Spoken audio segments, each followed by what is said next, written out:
ఇక్కడకు విచ్చేసినటువంటి మీడియా మిత్రులందరికీ, గౌరవనీయులు మురళీధర్ గౌడ్ సార్ గారికి, అలాగే సుధా మేడం గారికి, మా హీరోయిన్ దివ్య, సత్యశ్రీ, మా డిఓపి గారు, మా డైరెక్టర్ గారికి, ముందుగా నా భర్తకి ప్రత్యేక కృతజ్ఞతలు తెలుపుతున్నాను.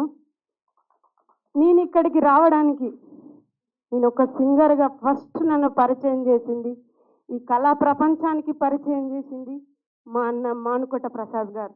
నేను ఒక సింగర్ని, తను ఇక్కడే ఉన్నాడు, ఒక్కసారి స్టేజ్ మీదకి రాగలరని కోరుకుంటున్నాను. నేను సింగర్ని, పాడగలను, నాలో కూడా ఒక కళ ఉందని తెలియజేసింది మా అన్న మానుకోట ప్రసాద్ గారు. అప్పటి నుండి ఇప్పటి వరకు నా పోరాటం ఆగలేదు. అలాగే నేను ఎన్నో ఇబ్బందులు ఎదుర్కొని, ఎన్నో కష్టాలను, కన్నీళ్లను దిగమింగుకొని ఈ సినిమా తీయాలని, ఒక కుటుంబం, ఇది సినిమా కాదండి, మన రియల్ లైఫ్ స్టోరీ, నా రియల్ లైఫ్ స్టోరీనే ఒక కథగా మలుచుకొని ఈ సినిమా తీయడానికి ఎంతో కష్టపడ్డాను, ఎన్నెన్నో కష్టాలు పడ్డాను. దీనికి నా భర్త నా తోడుండి నన్ను ముందు నడిపించాడు. అలాగే ఒక బండి నడవాలంటే పెట్రోల్ కావాలి, అలాగే ఒక సినిమా తీయాలంటే బడ్జెట్ కావాలి. దానికి మా గ్రామ ప్రజలందరూ నాకు బడ్జెట్ సహాయం చేసిండ్రు. ఇప్పటి వరకు మా గ్రామ ప్రజలు మాత్రమే ఇవ్వడం జరిగింది.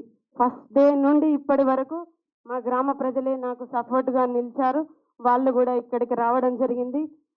ముఖ్యంగా మండల సత్యనారాయణ గారు, అలాగే రవీందర్ రెడ్డి గారు, పింగిలి రవీందర్ రెడ్డి గారు, మరియు రాజిరెడ్డి గారు, సంపత్, శ్రీకాంత్, తిరుపతి రెడ్డి గారు, ప్రతి ఒక్కరు నాకు అండగా నిలిచిండ్రు.